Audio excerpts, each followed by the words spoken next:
Good morning, dear children. Come back to online classes. Today, we are going to learn the remaining part of History Chapter 3. Today's our topic is Youth in Nazi Germany. Hitler was fanatically interested in the youth of the country. Here, youth means the young people. Hitler was extremely interested in the youth of the country. He felt that a strong Nazi society could be established only by teaching children Nazi ideology. This required a control over the child both inside and outside school.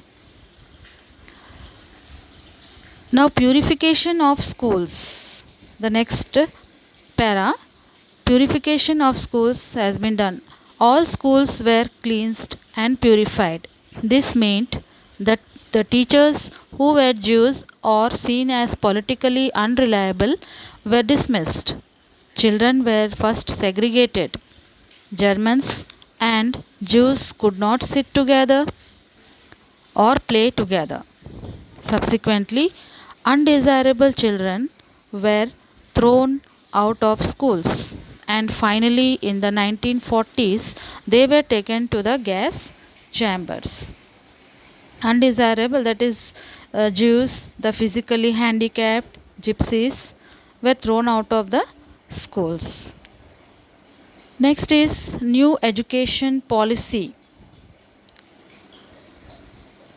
To popularize his ideology, Hitler announced a new education policy. Under this school, textbooks were rewritten. Racial science was introduced to justify Nazi ideas of race. Stereotypes about Jews were popularized even through maths classes.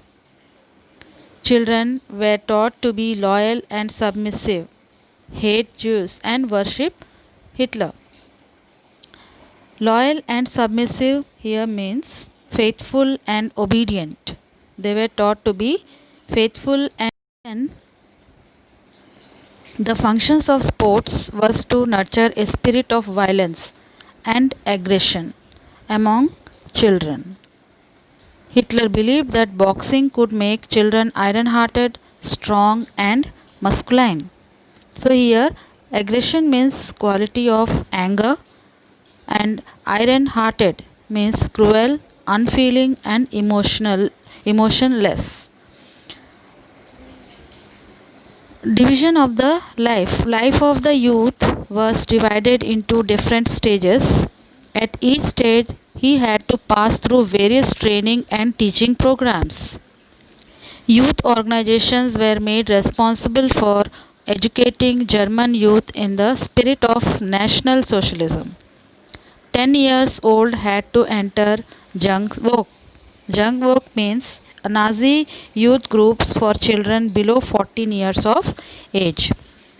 At 14, all boys had to join the Nazi youth organization, Hitler's Youth, where they learned to worship war, glorify aggression and violence, condemn democracy, and hate Jews, communists, gypsies, and all those categorized as undesirable. A period of rigorous ideological and physical training, they joined the labor service, usually at the age of 18. Then they had to serve in the armed forces and enter one of the Nazi organizations. Here, rigorous means extremely thorough and careful.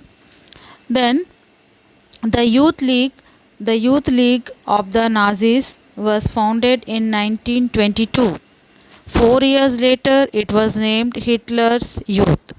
To unify the youth movement under Nazi control, all other youth organizations were systematically dissolved and finally banned. Now, about the Nazi cult of motherhood. The topic, the Nazi cult of motherhood. Hitler's policy towards women, we will see here. Superiority of men. Nazis were against the democratic rights of women, while boys were taught to be aggressive, masculine, and steel hearted. Girls were told that they had to become good mothers and rear pure blooded Aryan children.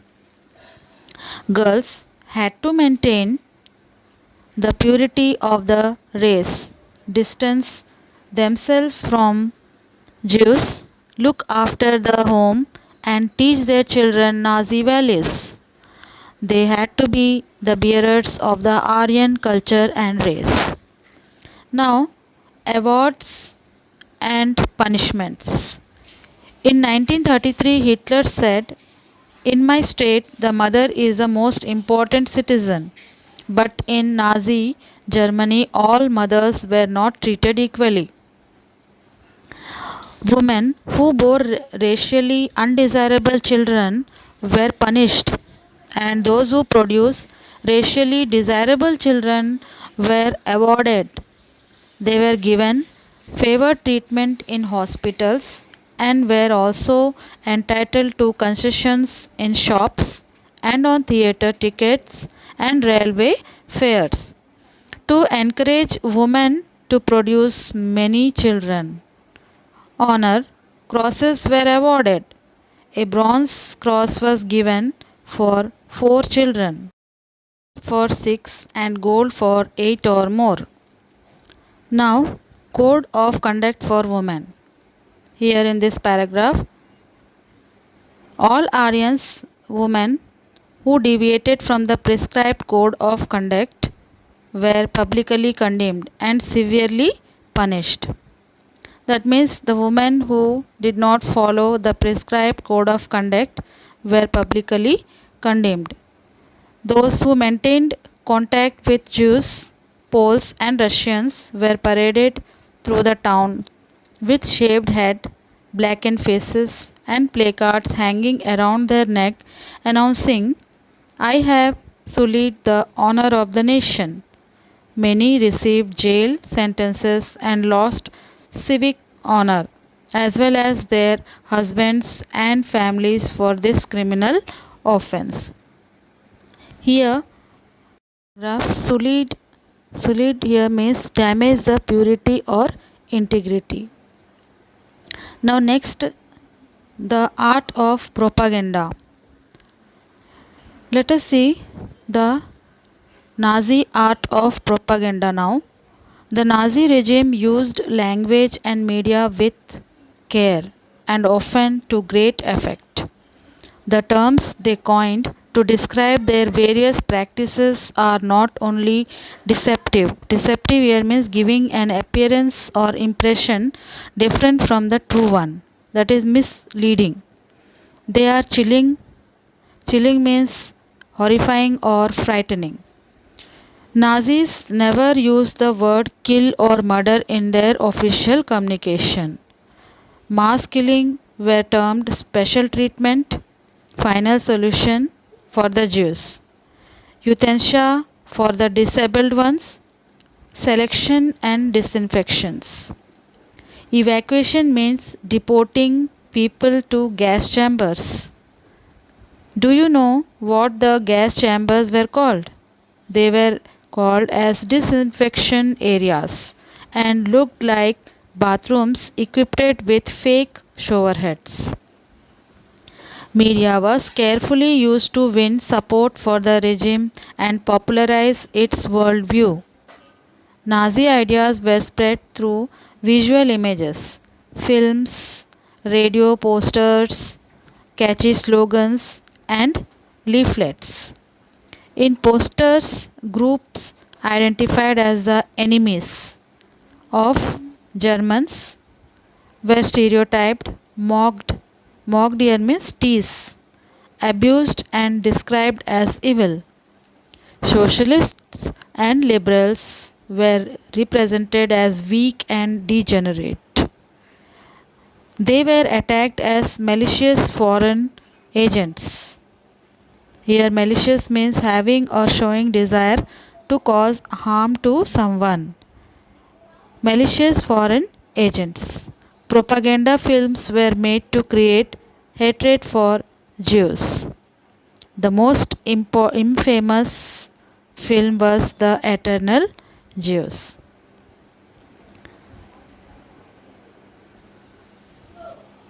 They were shown with flowing beards, wearing kaftans, whereas in reality it was difficult to distinguish German Jews by their outward appearance because they were a highly assimilated community. Assimilated here means regard as similar.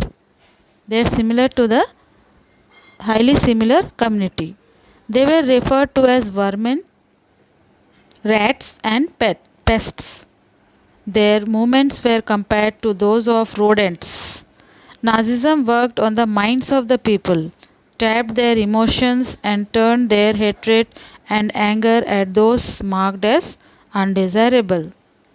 The Nazis made equal efforts to appeal to all the different sections of the population. They sought to win their support by suggesting that Nazis alone could solve all their problems. So, let me tell you about some important dates given in this chapter from starting onwards. August 1st, 1914, First World War begins.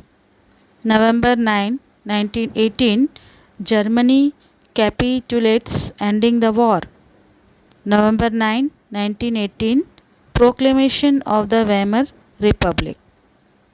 June 28, 1919, Treaty of Versailles.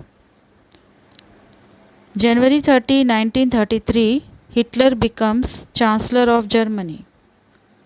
September 1st, 1939, Germany invades Poland, beginning of the Second World War. Next, June 22, 1941, Germany invades the USSR. June 23, 1941, mass murder of the Jews begins. December 8, 1941, the United States joins Second World War. Before ending the class, let me tell you the previous topics which we have already read. First, about the introduction of the chapter. Second, birth of the Weimar Republic. Then, the effects of the war, political radicalism and economic crisis, the years of depression, then Hitler's rise to power.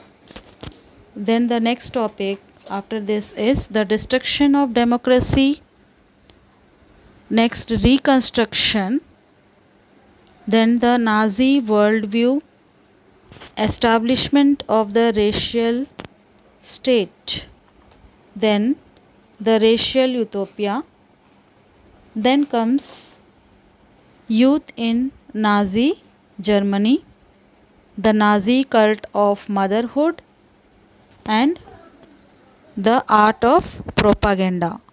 So, this is the end of today's class. In the next class, we will see about the knowledge about the Holocaust.